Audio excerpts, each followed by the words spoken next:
What's up, everybody? It's your boy Tru Element 78 in the building with.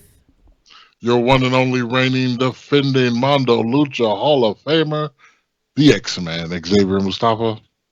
And it is I, the man, the myth, the legend, the narcissistic brawler, the natural, Chris Black. And today is another special edition of Saturday Night Slamcasters. Thank you for joining us here on the YouTube. If it's your first time checking us out over here, be sure to hit that subscribe button, give us a like, ring that bell so you're notified whenever we upload new episodes, and be sure to leave us a comment and we will reply to you definitely. Before we get into the review of the fourth episode of Dark Side of the Ring entitled The Brawl for All, obviously we'll be discussing The Brawl for All. I'm going to hand the floor over to Xavier Mustafa so he can promote his new solo project that he has going on. Well, sure. XM Cinema is now live and running. It is a podcast where I talk about certain television shows and reality shows that are currently on right now. So right now, the big one is Westworld, which had a fantastic episode today. I can't wait to review that one. And then Survivor and MTV's The Challenge. So again, you can catch that anywhere you get your podcast at XM Cinema. You can also follow me on Twitter, Instagram, and Facebook at XM Cinema. All right. So now getting into Dark Side of the Rings episode 4 entitled The Brawl for All. We'll just start off with overall thoughts, or what are your memories of The Brawl for All? We'll start with Xavier Mustafa. I remember the Brawl for All happening, but for some reason I didn't remember much about it. I remember that it had a lot to do with Bart Gunn, and that's about it. So watching this episode kind of made me remember a lot of that went on. I thought out of all the episodes so far, this was probably not the better one, but I think it's just because of the content that they were covering. I mean, they had a lot more, I don't say entertaining, but more entertaining episodes thus far. So this one is probably not my favorite. Well, I remember, it's funny, I remember the Brawl for All, like Mustafa said. I remember it happening. I remember that the fights looked real wild, and I really wasn't into it because I'm not into seeing untrained fighters. Um, I don't know. The only thing that I remember is Bart Gunn getting knocked on his ass at WrestleMania. That's about the only thing that I can really remember. I remember Steve Williams being involved, and I'm just like, I've seen this guy before, but to me, he didn't seem like your typical WWE guy. And listening to this documentary, they're saying that they were trying to get a program going against Steve Austin. I'm just like, yeah, I don't think that would have worked. So I'm with everyone who thinks that this was the absolute worst idea ever. And I know there's talks of people saying that they would love to see a Brawl for All in today's WWE, and I am not one of those people. Yeah, the rumor was Vince wanted to bring it back for the NXT brand a few years ago. My memories of the Brawl for All is I don't really have any memories of the Brawl for All. I wasn't watching wrestling at this time. I came into watching wrestling later in the year. So that was when I made my grand return to wrestling. I hadn't watched wrestling since 1992 until the end of 1998. So I have no memories of the Brawl for All. But honestly, it was one of the reasons that I did come back to wrestling, just because I was hearing about the Mike Tyson being in wrestling, and then Butterbean coming in, and like what's going on with wrestling? They got all these real fighters. I actually thought Mike Tyson had quit boxing and joined the WWE. Like, I was like, wow. What that would have looked like. So those things just had, well, you got to think, yeah, Dennis Rodman and Master P and all these people in WCW, which also had got me interested in checking out the product. And again, I turned and I was like, this don't look like the wrestling I remember. These WCW's crummy production to me still kept me away from wrestling for a whole nother year. But anyways, we're here to talk about the Brawl for All. So like I said, I don't really have a whole bunch of memories of it, but this episode of Dark Side of the Ring pretty much walked us through what the Brawl for All was. It was a shoot competition. For those you don't know, that means instead of it being predetermined winners, they were going in there and they were actually brawling and actually fighting each other and trying to see who was the roughest, toughest, and baddest motherfucker in the locker room. And it was designed, according to Vince Russo, around the premise of punishing Bradshaw for being a bully in the locker room, which is just interesting to hear since we've been dealing with a lot of Bradshaw being a bully talk over the past, I say, 4 years in WWE. And everybody remembers the infamous ECW invasion angle where Bradshaw beat the living hell out of the Blue Meanie.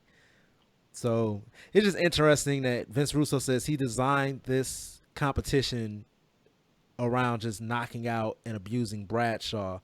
And what we find out in this episode is that although Bradshaw got knocked out, spoiler alert, got knocked out in dramatic fashion, this competition ruined a lot of other people's careers and injured them in ways that Bradshaw was able to recover from a lot quicker and a lot sooner and still was able to go on to become a world champion. And nobody else in here did anything of merit, really. You think about it. The only person that was designed behind embarrassing Bradshaw, and he was the only person who came out of this and made a career for himself.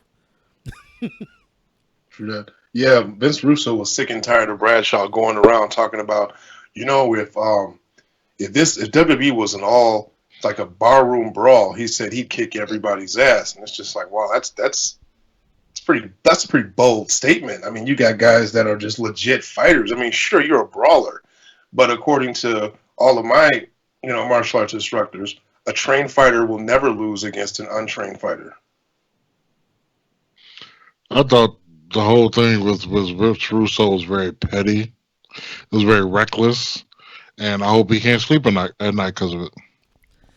Well, hearing his remarks, he sleeps just fine at night.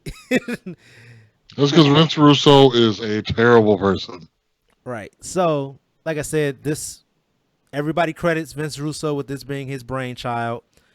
WWE was struggling to try to make some more new stars, and they wanted to look towards the future, and they were having meetings, and it was Jim Cornette, the Stooges, Jim Ross, Vince McMahon. They were having a meeting at this time. Vince Russo was writing for WWE Magazine or Raw Magazine, I believe it was, and Vince calls Vince Russo up to his office, and he points at the magazine and says, "This is what I want our television to be."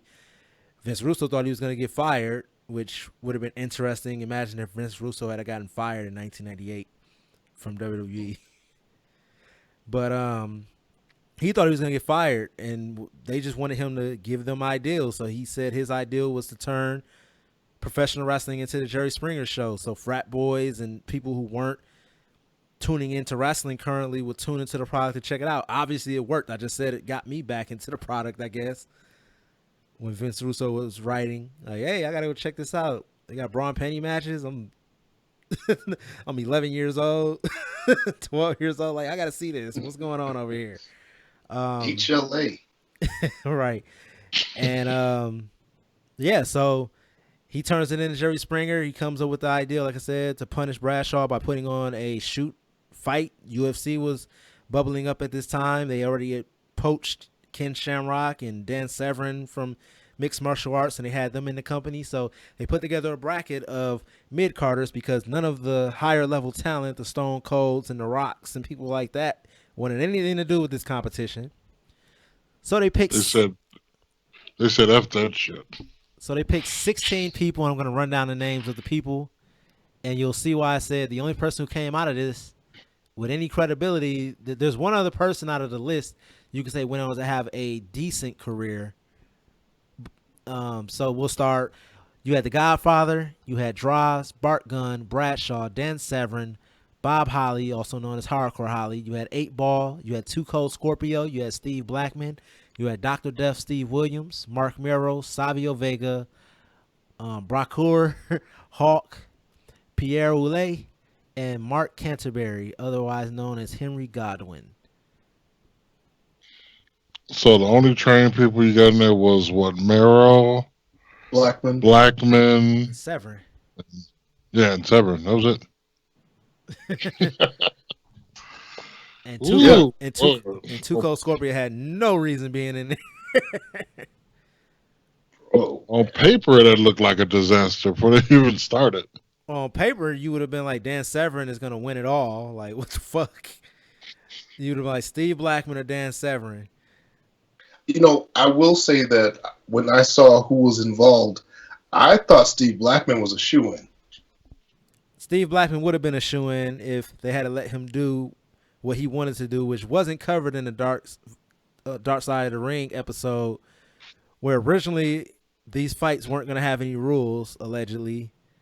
And Steve Blackman heard that there weren't going to be any rules, so he just started doing leg exercises and was planning to just kick people in their legs and break people's legs, sweep the leg, as you would say, until they had a company meeting about the Brawl for All, and they're like, there's going to be no rules. We're going to have 1 minute rounds, yada, yada, yada. And he raised his hand, so that means leg sweeps are fine. And they're like, I think we're going to have to make some rules for this shit. Right. Right. I mean, the whole thing looked like a poor man's UFC, basically. I mean, let's run through some of these rules real quick. I mean, right off the bat, the first one is each match would consist of 3 1-minute rounds. Excuse me, 1 minute? That means your conditioning was shit. Because a lot of people were blown up during their matches who went 3 rounds. They awarded points. 5 points for the most punches on each round. 5 points for each takedown, which again, that looked really bad. Boxing, and then you just suddenly just grab a guy and take him down. 10 points for a knockout. There was no TKO stipulations. Knockouts win the match, and a ref could stop the fight. That's pretty much was the rules for the Brawl for All. Well, I want to also throw this out there because this was way after Vince McMahon had already outed wrestling as being predetermined to the athletic commission so they wouldn't have to pay those fees. And so you have wrestling referees trying to referee MMA fights they've never done it. Also, MMA is a new thing at this point in time. They couldn't use the athletic commission judges, so they got people who are judges who've probably never ever judged anything in their life. I wish they had went into where they actually got these judges or who the judges were, like how they've interviewed the police officer that responded to Chris Benoit's residence and the people who were around with New Jack. I wish they had found the judges and been like, what were your instructions during the Brawl for All? Let's go out there and make it work. I think what would have made this tournament way better is I think they shouldn't have. I don't know the timetable of when the idea was pitched to when they actually executed it, but I think that all 16 people involved, I don't think there should have been takedowns. I think they should have taken like 3 months to just straight up boxing training, get some legit boxing training, and have some, semi-legit boxing matches. I think the wild punches and the takedowns is what made it look really bad, in my opinion. And the winner was slated to win a $100,000 cash prize and get a main event opportunity against Stone Cold Steve Austin. Now, Vince Russo in this documentary said that his pick to win it all originally was the Godfather, Charles Wright. I like what he said in here. He talked about all his different characters he had, and he said his favorite character was when he came up with the Godfather, where he got to sell white women on television, talk about getting high, and sell pussy. And apparently he actually owns a strip club now, a cheetah club out in Vegas. I think the Slamcasters are going to have to take a trip out there to go visit. And unlike New Jack, he wasn't snorting crack. He was smoking weed. Mary Jane. Yeah, cocaine was not a hell of a drug on this episode. You don't know that. Imagine New Jack being in the Brawl for All. He would have stabbed somebody. He would have been numbed up. He would have been ready to go. Sprinkle some. You ever heard the Dave Chappelle where he talk about killing somebody? You sprinkle some crack on them to get right back up. That's what it would be. Right. You know what? I was sort of thinking about this. Like, okay, why would Vince want to do this Brawl for All? But then I sat there and I thought about it. This was actually during the time of the UFC when they were doing their thing and selling a lot of tickets and people were getting bashed in the brain and, dying and all that good stuff. UFC was basically bare knuckle. It was pretty much not no holds barred. They had rules, but I mean, it was a tournament, so you had multiple fights in a night. I remember watching the first maybe 5 UFC championships, and then afterwards I saw him sporadically. Well, I remember back in that day, like, now granted, I was a kid, and I'm kind of old viewers, but there was these things called a VCR, and so I would go to this place called Blockbuster. I don't know if you ever heard of it, but Yes. I would go to Blockbuster and I would rent every single UFC they had, and run home and watch it because I thought it was good shit. And so it's Such like, good shit. Hold on. So you mean Buff Bagwell had his own store? That went over the natural Chris Black's head. He had a look in his eyes. What do you mean he had his own store? Man, hey, I actually had to think about that. Like, what? Oh, Blockbusters. See Guess how that guy's the shits. see how I bring it all the way back to wrestling? but you know what? I just wonder, like, if the Brawl for All would have been successful, would we have seen a spinoff of the UFC with the WWE, similar to the XFL and the NFL? I think it would have been more successful than anything Vince had done, as long as people didn't know Vince McMahon was involved. think I about think that. if they tried to do the Brawl for All, let's say like 5 years ago or whatever, even now, the moment Brock Lesnar entered the tournament, everyone else would probably drop out. See, the funniest thing about this Brawl for All, we're definitely going to get into it. I think that it could have worked. It was just what they decided to do with the winner that made it not work. If they had actually proceeded forward, I think that the Brawl for All could have at least benefited at least the winner. But then Yeah, they could have had a whole new gimmick for Bart Gunn. Well, the whole thing was snake bit from the beginning. How you gonna have a shoot tournament, but you wanna what's what I'm looking for? You wanna predict the winner? Like, Push. that's the worst thing to do. That's the worst thing to do because you always know in any tournament, 9 times out of I won't say 9 times out of 10. I'm pulling this statistic out of my ass, but probably 7 out of 10 times something is going to go wrong. You can put your money down on whoever. Anybody can get knocked out on any given day. right. Doesn't matter your skill level.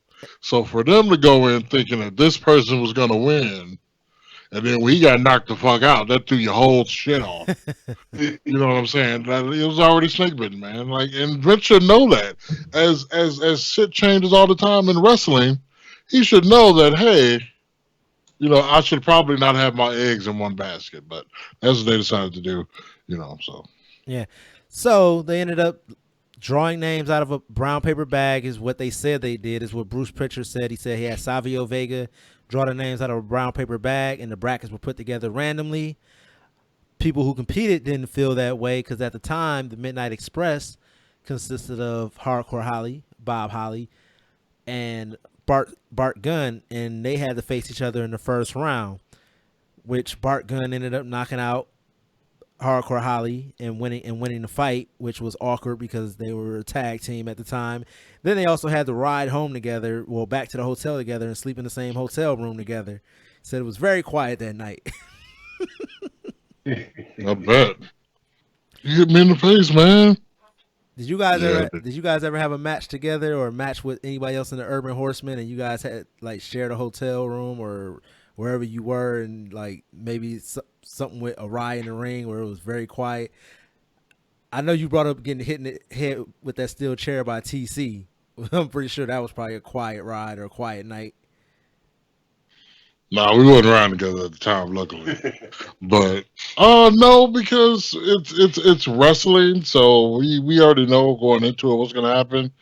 There's not gonna be any hurt feelings or anything. But I'm pretty sure if me and Chris Black got into a shoot fight and started punching each other in the face, trying to knock each other out, that it will probably be a little awkward afterwards. See, But that's then what again, that's one of the things I've always said. I don't think now karate tournaments, martial arts tournaments are one thing. Now, straight up MMA or boxing, I don't think I could go at somebody without being mad at them. I couldn't like just beat the shit out of somebody and then go have a drink afterwards. Like I have to be legit pretty pissed off at you to beat on you like they do on MMA or like in boxing. I don't think I could be friends with you beforehand. That's why I think UFC people are really crazy. Because they go out there and they battle, they be all bloody, busted, and everything, and they be all hugging afterwards, like, "Hey, yeah, I won! Yeah, congratulations, man! I'm so happy you won. You punched me in the face a million times. I probably don't have any cognitive functions going forward, but thank you. You know, I love this, man. I love you, man. Like, Well, what? that's why you gotta do it like Nate Diaz. Nate Diaz be flipping you off, talking about you, and then afterwards he shake your hand and hug you and stuff. You like, hey, you just standing between me and $2 million, bro. Like, I had to beat your ass. Maybe that's why they could be friends because they both walking away with fat pockets.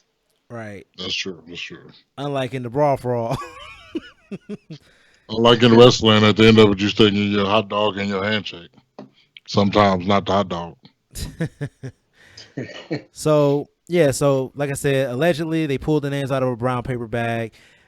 At the time, out of all the names that I read off, they had brought in a new guy named Dr. Steve Williams.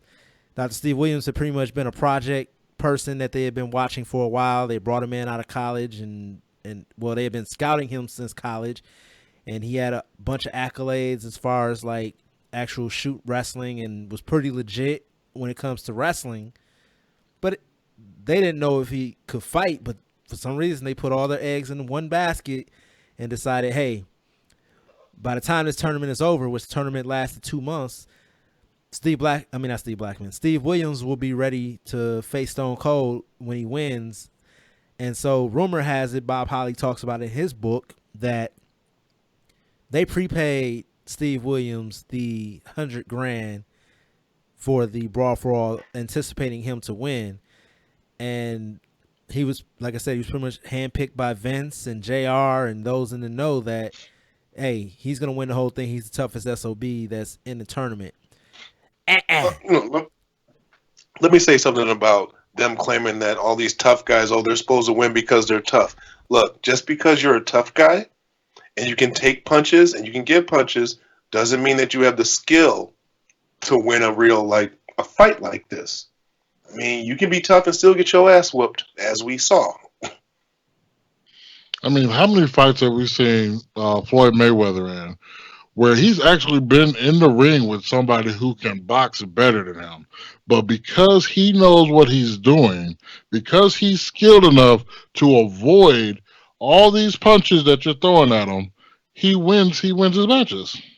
Floyd's a defensive fighter. And in my opinion, I could be, some other people may think differently. I think defensive fighters are better fighters. That's why CM Punk got his ass whooped in UFC. He went on the offense. He didn't go on anything except for on his knees. But yeah, so like I said, they put all their eggs in one basket, anticipating Dr. Death Steve Williams to win. He didn't win. He ends up getting knocked out by Bart Gunn. But before all of that, we'll just back up a little bit into the tournament and give you guys an idea of some of the fights that went on. You had Godfather lose to Bradshaw. Bradshaw advanced to face Bart Gunn in the semifinals, and then Bradshaw got his bell rocked by Bart Gunn. And then Bart Gunn, like I said, he went on to win the tournament by defeating Bradshaw, and they did nothing with him. I just said that the grand prize was a main event picture opportunity with Stone Cold Steve Austin or whoever was going to be the top at the time, which would have been Stone Cold in 1998, and then also win $100,000. So what's reported is that, like I said, allegedly they paid Dr. Death the $100,000 to win. Not sure what happened with that, but they say that $75,000 was awarded to Bart Gunn and $25,000 went to Bradshaw for their fight. And I know I jumped to the end of the tournament. I want to also go back because I did mention that Dan Severn was in here, who was a legitimate shoot fighter. He won his first fight and then said he had nothing left to prove.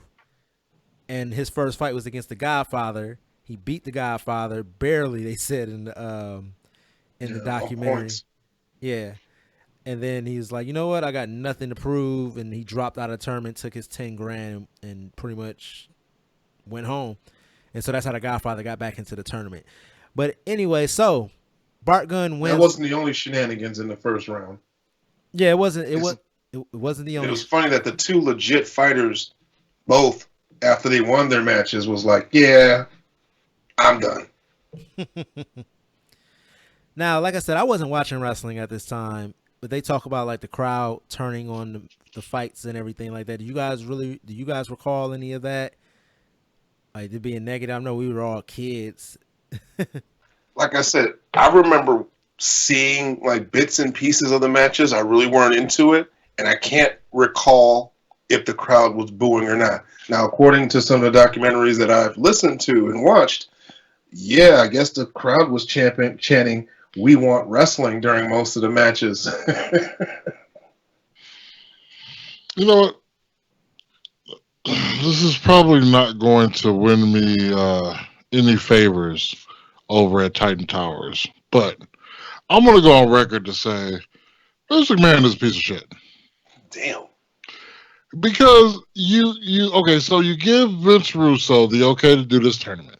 The point of it is to get somebody on the mid card over enough to be a main roster guy, and then you your person, you put the cart behind the horse. You put the cart behind fails, and then you totally renege on it. Dude, not only that, Bart Gunn asked them, "Why don't you put me and Steve Williams on opposite ends of the bracket? That way it'll make a really good final." And he asked them, "Look, if I knock this guy out, am I going to get heat?" And everyone was just like, no, you're not going to get heat. You're not going to knock him out either. And I wish I could see all of their faces when that match was over. Yeah, I was cracking up when it was like Pat Patterson laughed at him when he showed up. So you're the one that's going to knock out Dr. Death. Right. Like, they act like nobody can get put to sleep. Night. Right. Yeah, so well-placed punch is all it takes. So yeah, that's how Bart Gunn got into the finals with Bradshaw. Was he knocked out Dr. Death? So he ruined all their plans. He even like Chris Black and Xavier Mustafa just said. He said, "Hey, look, you guys are changing the brackets. Why don't you just put us on opposite ends? We know that you all want Dr. Death to win." They're like, "Oh, we got the utmost confidence in him." Or whatever, and it's like, oh well, you got all the confidence in the world in him, so you pretty much saying you got no confidence in me, and this is supposed to be legit. They were saying like, they basically said you ain't shit. Yeah, and they were saying even in Dr. Death's previous bouts that they felt like the points were being awarded unfairly to him, and so the jig was up, and it's kind of funny how JR gets so pissed off when people accuse him of something in these documentaries where JR knows that he was on bullshit and he tries to justify the bullshit. He's like, what do you expect? Look at him. It's like I got people questioning me about this thing all these years thinking that I'm on something. I actually want to go back and watch the Bart Gunn Steve Williams match because according to them, they said that JR was putting Steve Williams over heavy during that match. Like real biasly putting him over. I would love to hear JR's reaction when he got KO'd. He probably said, "Son of a bitch." Listen, JR just got just as much to do with it as everybody else. He can try to play like he the victim, like, he didn't know or, whatever. I'm pretty sure he was head of talent relations at that time. So he knew Steve Williams was coming in. I'm pretty sure he probably the one that booked it that way, thinking that this dude is going to be awesome. And then he got knocked the fuck out. And then they were all looking silly. Let me ask you two something. And that was not a pun on the cerebral palsy, FYI. Let me ask you two something. Like I've said that I know of Steve Williams. I can honestly say I don't think I've actually watched or remember watching any of his matches. Do you guys know anything about his work? I believe he was a New Japan Pro Wrestling guy. Yeah, I think that's where he. Yeah, I think that's where he really made a name for himself. I think he had a match with Vader. And I think he popped Vader's eye out of his socket. and then Vader popped it Oh, back in, and they kept fighting. I've seen clips of that. I Yeah. didn't know that was Steve I believe, Williams. But yeah, I'm gonna verify that, but I believe that's what that was. See, the funny thing for me when it comes to Dr. Death, like I said, I wasn't watching wrestling at this time, but I was starting to garner a little bit of interest because I had been playing the PlayStation video game WWF Warzone at the time with my cousins.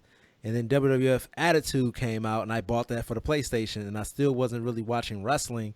I just bought it because I didn't want to keep getting beat up by my cousin on the video game. And that came out at the end of 1998. So it was after the Brawl for All, which Dr. Death had been injured during the tournament. He tore his quad, I believe they said. So he was on the shelf by the time I came back into watching wrestling. And so I have this video game, and they got this character on there called Dr. Death. And I'm like, who the hell is Dr. Death? Like, I'm thinking it's like some bonus character because I'm like, this can't be a real person named Dr. Death. This guy looks like a nerd. right, right.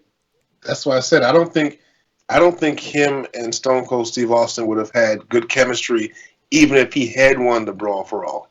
Like I said, I think that they could have repackaged Bart Gunn to make something out of him when he won the tournament. You promised this man this. He put his health and life on the line in there. Every time he stepped in there to have these shoot fights, everybody else pretty much like it's funny. Everybody who lost pretty much suffered an injury in this, except for the Godfather, Draws, and Godfather Draws, JBL, and Bart Gunn. Everybody else went out with an injury down there. Actually, let me take that back. Godfather did leave out with an injury, he said. Total of 6 people got injured. Out of 16.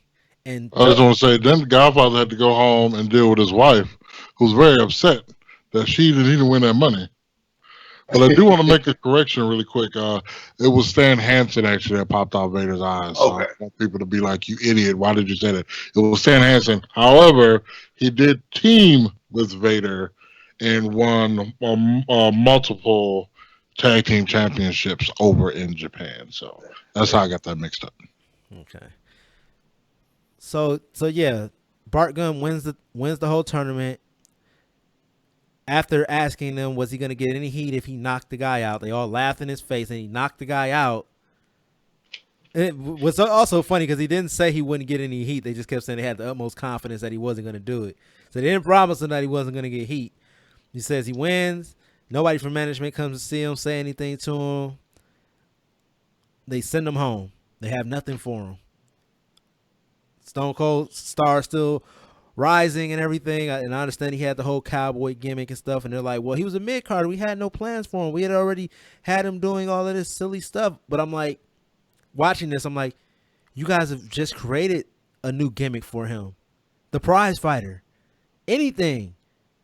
He could still be the cowboy. He could pick back up the cowboy gimmick and be just a tough ass cowboy, like the cowboy versus the redneck. And Bart Gunn wasn't like a horrible worker, so I mean they could have done something with him. They could have done something with him. Maybe you bring Billy back into the fold. Man, they treated Bart Gunn like he was the Marty Jannetty of the team. Right.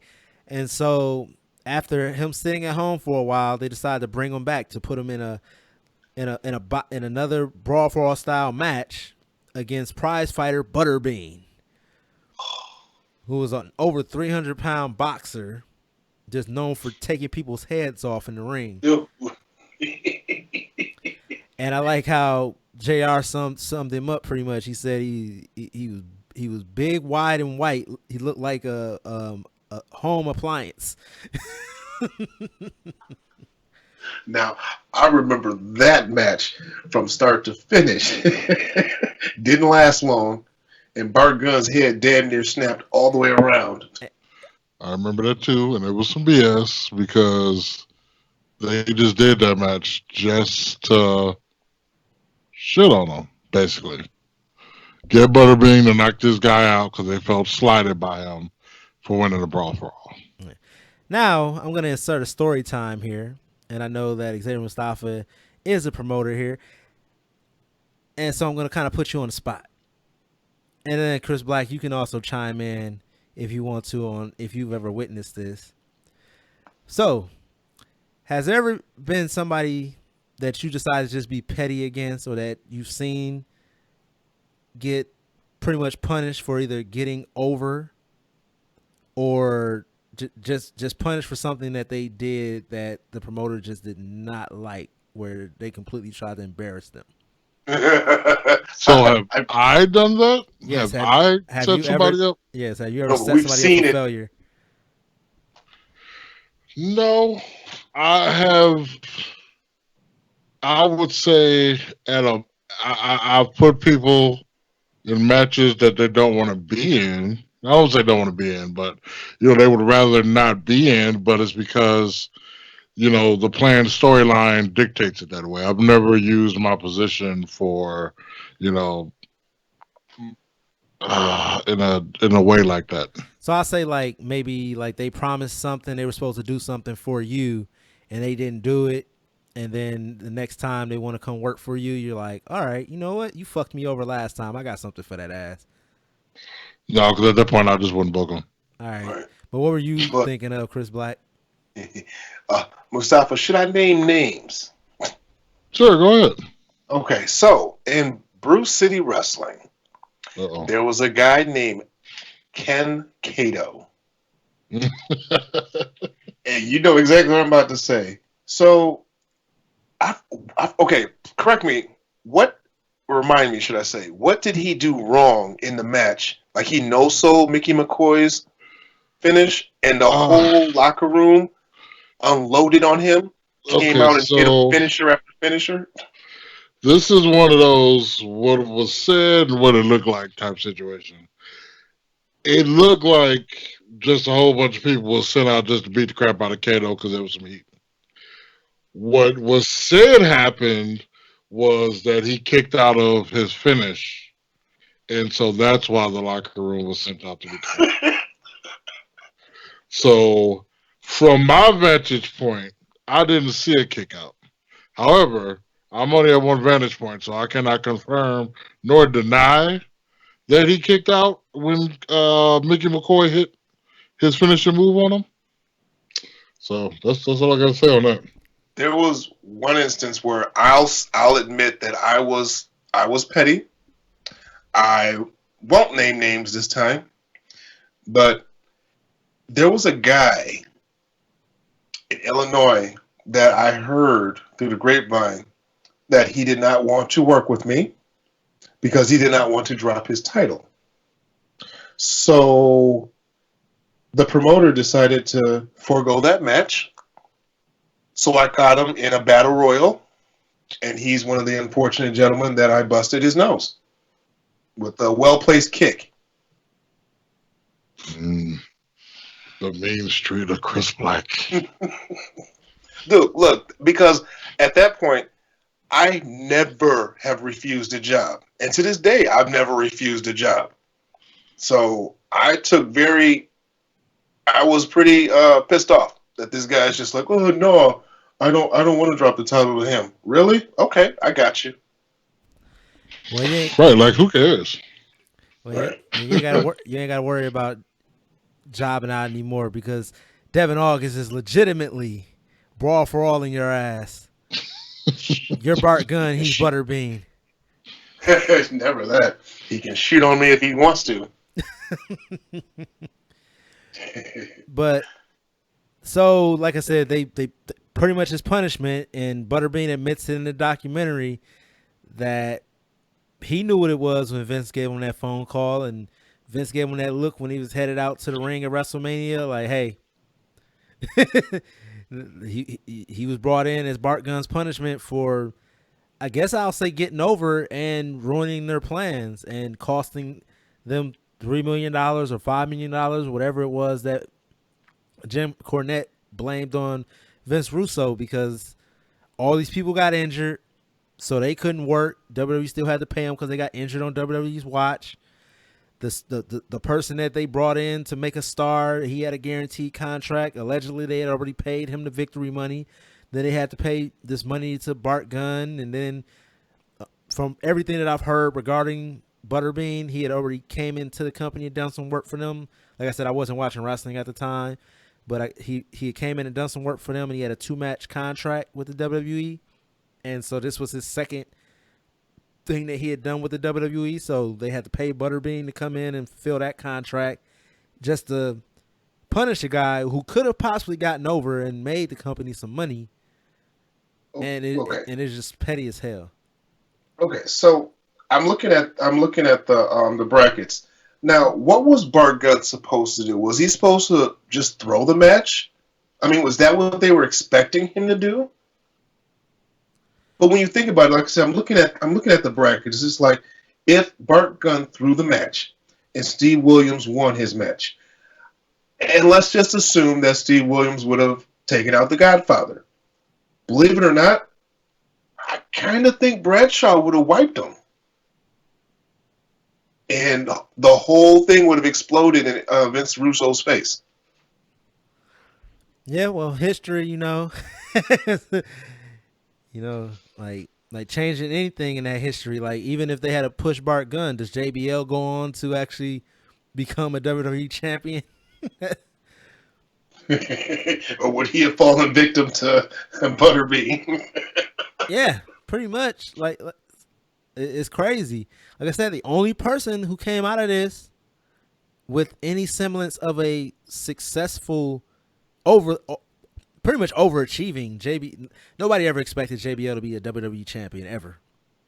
Well, you do have one guy who is a current world champion now, and that would be the man known as PCO of Ring of Honor.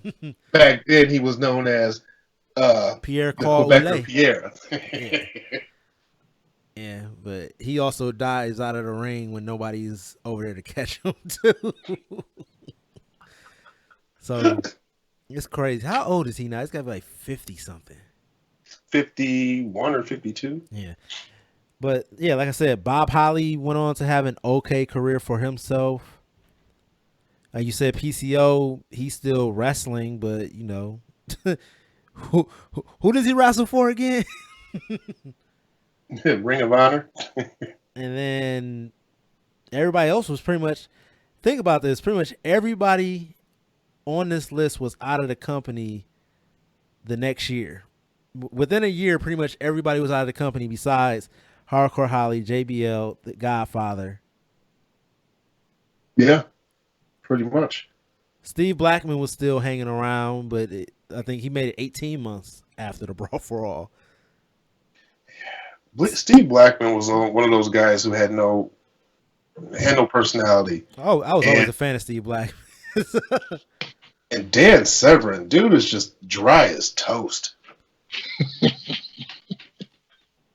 Yeah. How do you really feel? Dry as toast. Dude, he may be a badass in the octagon, but I mean, dude is dry as toast when it comes to pro wrestling. Right. And so following the end of the Brawl for All and everything that happened, the episode kind of goes back and it focuses on the feud, obviously, between Jim Cornette and Vince Russo, because this is why Jim Cornette calls Vince Russo shit stain, because he says one of the things that he addresses is he's like, look, because they talk about Droz's injury that happened a year later in a match against D'Lo Brown where he took a power bomb wrong and pretty much like broke his neck and he was paralyzed from the waist or from the waist down. Yeah. And from the head. I thought, oh yeah. He had the tube. Yeah. So yeah, he became a paraplegic and he says, look, like this isn't ballet. People get hurt, people get injured, and in this tournament, people were unnecessarily put in harm's way and injured. I'm not quoting him, but it's pretty much just surmising what he said. And he says, like, so don't sit back and tell me that wrestling is bullshit. Wrestling isn't bullshit. He was like, some of the ways that people get into the business and the way that they treat it is bullshit. And then they do the camera cut going back to Vince Russo watching JBL getting knocked out, and he's talking about, man, if we had known about the head and CTE and the damage, he's like, I don't want to see anybody get hit like that. Like, this is just wrong or whatever and stuff. And but they also emphasize how Vince Russo still doesn't think that the Brawl for All was bad. Like, he's like, I can watch this. I'm entertained by this. And he talks about how Jim Cornette, after the brawl, I'm assuming this was after the Brawl for All, Jim Cornette had called him and threatened him and his family. And Jim Cornette goes into quoting exactly what he said on the voicemail to Vince Russo. And he also just says, like, he wishes that he could squeeze Vince Russo's neck until his britches are full and his eyes pop out. He has went on record to say that he has put it in his will that if he were to die, I think it's after Vince Russo. No. If Vince Russo dies, his wife is under strict orders to wheel him out. If he can't walk himself, take him out to Vince Russo's grave, so he could piss on Vince Russo's grave.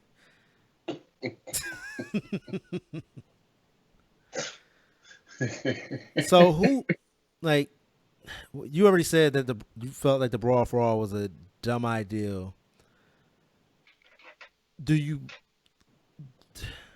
How much blame do you put, like, if you had to put a percentage on it? Blame on the competitors, blame on Vince Russo, blame on Vince McMahon. The blame falls in Vince McMahon's lap because he allowed it. He should have known better. These guys are not trained fighters. Obviously, there's going to be some injuries. Like, there's no. Okay, so you had a couple of professionals, 3 out of the 16, but he should have known that it was going to end bad. Nothing good could have come out of this.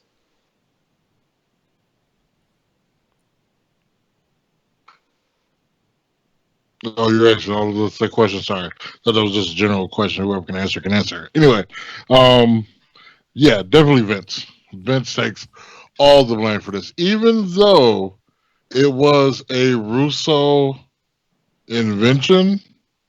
Vince should have been the guy to be like, no. Now, let me throw this out there because we know Vince McMahon has the final say, and he put this on. At this time, Vince wasn't a wrestler. He was literally just a chairman. He was a little bit involved in storylines, but he didn't have his first match until 1999 at the St. Valentine's Day Massacre against Stone Cold. As someone who wasn't a worker and not understanding what it's probably like in the locker room between the boys and egos and different things like that, or just not even as a wrestler, just as somebody who probably had never ever been in a fight in their life, do you think that if Vince Russo had gotten punched in the face at some point in his life, or like done sports or competitive something like that, he would understand that this was going to be a bad idea for morale in the locker room, for heat between the boys, and just the unpredictability of it, no matter how tough you are? I think Vince Russo was just thinking about his own personal amusement. He wanted to see Bradshaw get embarrassed. And the thing is, the reason why I don't think Vince McMahon should have co-signed this was because this could have exposed, I'm not going to say exposed the business, but exposed his workers. Because if these guys are supposed to be tough guys and you see them, being put to sleep, in essence, by someone that they had no, confidence in winning, like imagine if they did a Brawl for All today and, I don't know, Rockstar Spud just so happened to be just KOing motherfuckers. I mean, that would make the entire roster that was involved look pretty bad. That'd be hilarious. You know what I'm saying? Yeah. So, final question, and then we can get up out of here. And I won't do Legacy Pro. But if they had a Brawl for All in BCW at its peak when you guys were there, who would have been your pick to win? What can we do Legacy Pro for this one? This will be a good one. Let's see. We can do Legacy Pro too. How far back are you talking NXT? Because NXT, like, I would say BCW. Oh, BCW. I said when you guys were there at your peak, and if they had a Brawl for All, you're not involved. Who would have won? Who you think was the toughest son of a bitch in the locker room at BCW? Rashi Brown. Yep, that'll be my pick. ain't nobody beating him up. Rashi Brown, no. And then not, and since you brought it up, Legacy Pro, who's the toughest motherfucking Legacy Pro? See, I can't pick one person. I will put so I'll put Chris Black in that tournament. Hey, I will if put Chris Black wasn't in it, I'll put no Urban Horseman. Well, who are the shooters? Who do we have that are like legit or somewhat legit shooters? I'll put you in there. I'll put TC in there. I would put Juan in there. I would put. You think Sean can throw them hands for real? Yeah, I think Sean can fight. They'll probably be the 4. Finally. Yeah, Believe it or those will be the not, 4. believe it or not, like Ken Kato isn't he like some sort of a boxer? Not that he's on the Legacy Pro Wrestling locker room, but Yet. I think out of those 4, I think it'll come down to probably TC. I don't know because I can't downplay your martial arts experience. well, when it comes to those 4, I've got the advantage as far as the reach. I don't know, who would you pick in that scenario, Mr. Co-host? Who would I pick? Host with the most Who do I think is the toughest in the Legacy Pro locker out room? of those 4. Out of those 4? I'd be Yes. shocked when y'all be putting TC in there. I got to see TC throw down. I think TC will shock some folks. I've never seen TC fight, but I think TC can throw them hands. Shit. Out of them 4, I'll probably pick Sean Priest. Because he got that, well, before he started lifting, he had that, what's the dude's name that wanted to retire Brock Lesnar in UFC? I cannot think of his name. Milwaukee L Dog. Milwaukee L Dog. Oh man, what's he doing? I think he's still doing MMA fights periodically. Yeah, I can't think of his name right now. Shoot, he was a champion, but he was a wrestler, and he now it's gonna mess with me. Who are you talking about? Well, I was saying, I He's thought in Sean, what, UFC? yeah, I was saying Sean Priest. I think Sean Priest would win because I say he's built like this UFC fighter that was a wrestler, and Oh, you talking about Rampage Jackson? huh? Rampage? Rashad Nah, he Evans. ain't built like Rampage. Nah, he the guy that went up against John Jones, and he was a wrestler. Little short, stocky, fat kind of built guy. Like, Was he on Impact? nah, he wasn't on Impact. That was Rampage. No, there was someone else. Okay, I can't think of him. So Oh, you mean real wrestling? Oh, I'm thinking you meant I thought you meant like real. Not saying wrestling is a real wrestling. I'm thinking you meant like Pac-Man. Nah, not Pac-Man. I'm looking it up right now. so go ahead and talk about something while I look this up. Daniel Cormier. There we go. Oh, the guy who almost tapped out Kurt Angle. Yeah. Mm. Yeah, Daniel Cormier. That's who he was built like before he started. Oh lifting no, weights. never mind. I'm thinking about the tough enough dude. That wasn't the same guy. Oh no. Daniel Cormier is black. Yeah. But yeah. So yeah, I think Sean Priest would win if you guys did it in Legacy Pro. So, yep, putting that guy over. So, other than that, we up out of here. That was your Brawl for All review. I know it went a little long there at the end. I couldn't think of this guy's name, but anyways, next up, the next episode we got is going to be episode 5 of Dark Side of the Ring, where we are going to be covering Jimmy Superfly Snuka. And so, yeah, that's going to be another kind of interesting episode and somewhat heavy episode. And a lot of people and their personalities get very much exposed. So be sure to check us out when that drops in 2 weeks. So, like I said, be sure to leave us a like, hit that subscribe button, ring that bell so you're notified whenever we upload a new episode. Other than that, we up out of here. Holla at your boys. Come get slammed. Peace.